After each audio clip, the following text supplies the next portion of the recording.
जहां पुंछ में पाकिस्तान की शेलिंग से कोहराम मचा है और अभी तक की जानकारी के मुताबिक 12 लोगों की मौत हुई है, 50 से ज्यादा लोग जख्मी हैं।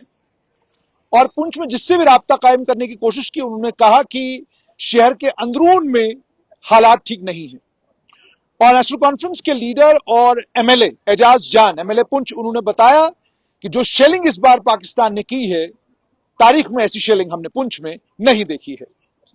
और इसके साथ में खबर यह आ रही है कि आतंकी संगठन जैश ए मोहम्मद के आला आका मसूद अजहर की बहन, उनके जीजा और 10 और परिवार के लोगों की, जो कल ऑपरेशन सिंदूर हुआ उस एयर स्ट्राइक में उनकी मौत हो गई है, वो मारे गए हैं। जो जानकारी मिल रही है उसके मुताबिक जैश ए मोहम्मद के ये जो चीफ है मसूद अजहर, इन्होंने खुद एतराफ किया इस बात का कि उनके परिवार के लोगों की मौत हुई है। आप ये जानते हैं कि ये जहां तक मसूद अजहर का ताल्लुक है, मसूद अजहर का वहां पर मदरसा अलग जगह था और उसी मदरसे में वो एक ट्रेनिंग सेंटर चलाते थे।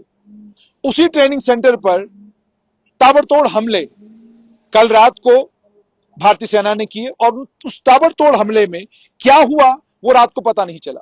उसके बाद डीजीआईएसपीआर ने एक प्रेस कॉन्फ्रेंस करके तफसील दी, लेकिन तफसील में भी उसने नहीं बताया कि आतंकी मसूद अजहर की बहन की मौत हुई है और उसके परिवार से 9 और लोगों की मौत हुई है। खामोशी बरती। उसकी वजह यह कि पाकिस्तान जानता है कि अगर वो आतंकी किसी की भी आतंकी की पुष्टि करता है कि वो एयर स्ट्राइक में मारा गया है, तो उसका मतलब साफ तौर पर यह होगा कि पाकिस्तान मानता है कि वाकई पाकिस्तान में लश्कर तैयबा, जैश ए मोहम्मद जैसे आतंकी संगठनों के हेडक्वार्टर्स हैं।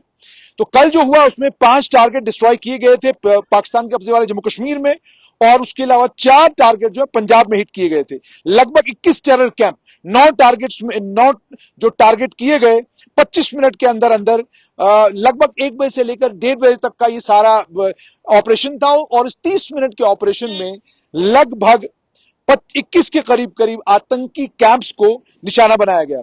मसूद अजहर ने एक बाजाब्ता प्रेस रिलीज जारी किया है जिसमें उन्होंने कहा है कि उनकी बड़ी बहन, उन बड़ी बहन के खाविंद और उनके भांजे की अहलिया, उनकी आलिमा फाजिला भांजी और उनके देरीना यार भाई हजैफा और उनकी वालिदा मोहतरमा, मजीद 2 प्यारे साथी, ये कुल 14 खुश नसीब यकीनी जिंदा सलामत अल्लाह ताला के मेहमानी 14 लोग मसूद अजहर के अपने खानदान के इसमें मारे गए हैं। और उसके बाद उन्होंने भारत सरकार को लेकर इसमें अपने प्रेस नोट में तमाम तफसीलात जारी की हैं। और उसके बाद यह भी कहा जामे मस्जिद सुबहान अल्लाह की बमबारी से शहीद होने वाला गुंबद का कहर व गजब दुश्मनों पर ऐसा बरसेगा कि उनकी नस्लें भी इंशाअल्लाह अल्लाह की याद रखेंगी। आज 4 बजे इस बुलंद नसीब काफिले का नमाज जनाजा भावलपुर में अदा किया जाएगा, यानी भावलपुर में नमाज जनाजा भी हुआ है। और ऑपरेशन सिंदूर में सुबहान अल्लाह कॉम्प्लेक्स भावलपुर पर जिस समय फौज ने हमला किया, तो उस समय उसके बाद आज जब 10 बजे 10:30 के करीब करीब तीनों चीफ्स की प्रेस कॉन्फ्रेंस हुई और उस प्रेस कॉन्फ्रेंस में उन्होंने डिटेल में बताया कि किसी भी मिलिट्री एस्टेब्लिशमेंट को हमने टारगेट नहीं किया, लेकिन हमने आतंकियों के कमांडरों के जितने ठिकाने थे उन सबको टारगेट किया। कारी मोहम्मद इकबाल एक लश्कर के मजहबी रहनुमा थे, वो भी कोटली में मारे गए। और उसके बाद सरकार ने यह भी कहा कि सिविलियन कैजुअलिटीज को लेकर अभी तक कोई जानकारी नहीं है। और उन्होंने यह भी कहा कि जो पाकिस्तान कह रहा है वहां आम नागरिक मारे गए हैं, वो झूठ है। जितने भी लोग इन टेरर इन स्ट्राइक्स में मारे गए हैं, इन तमाम स्ट्राइक्स में मारे जाने वाले लोग जो हैं, वो सभी के सभी लोग आतंकी थे।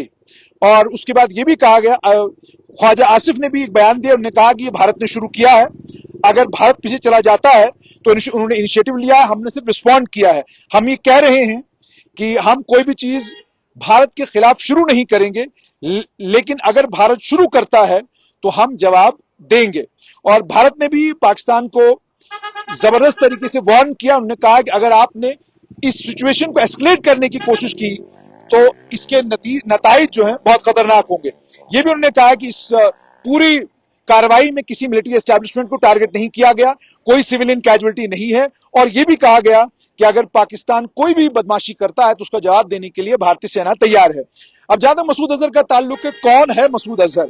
मसूद अजहर बेसिकली आतंकी संगठन जैश ए मोहम्मद का फाउंडर है।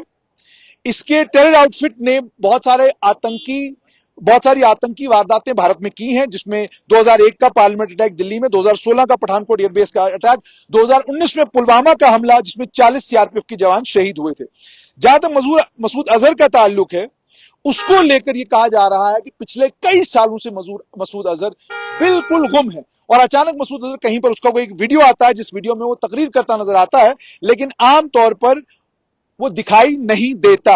लेकिन ग्राउंड से वेरीफाई करने की कोशिश की जा रही है कि जिस समय यह हमला हुआ, क्या मसूद अजहर उस कंपाउंड में थे या नहीं थे, इसकी पुष्टि करने की कोशिश की जा रही है। जो ही पुष्टि होगी तो उसी समय भारत सरकार फौरन उसका ऐलान करेगी कि मसूद अजहर भी इन स्ट्राइक्स में मारा गया। उसके अलावा लगभग 70 के करीब ऐसे आतंकी हैं जो इन स्ट्राइक्स में मारे गए हैं। इनमें 20 से 25 के करीब तो कमांडर ही हैं। 20 से 25 के करीब वो आतंकी हैं जो आतंकी अलग अलग वारदातों के लिए भारत में रिस्पॉन्सिबल थे। वो आतंकी जो पुलवामा के लिए रिस्पॉन्सिबल थे, वो आतंकी जो अलग अलग और जो वारदातें भारत के अलग अलग कोनों में, उस सब के लिए वो जिम्मेदार थे। तो फिलहाल खबर यही कि मौलाना मसूद अजहर के अपने खानदान के 14 लोग कल रात को जो पाकिस्तान में टारगेटेड आतंकियों के ऊपर प्रहार किया गया है, उसमें 14 लोग मसूद अजहर के परिवार के मारे गए हैं।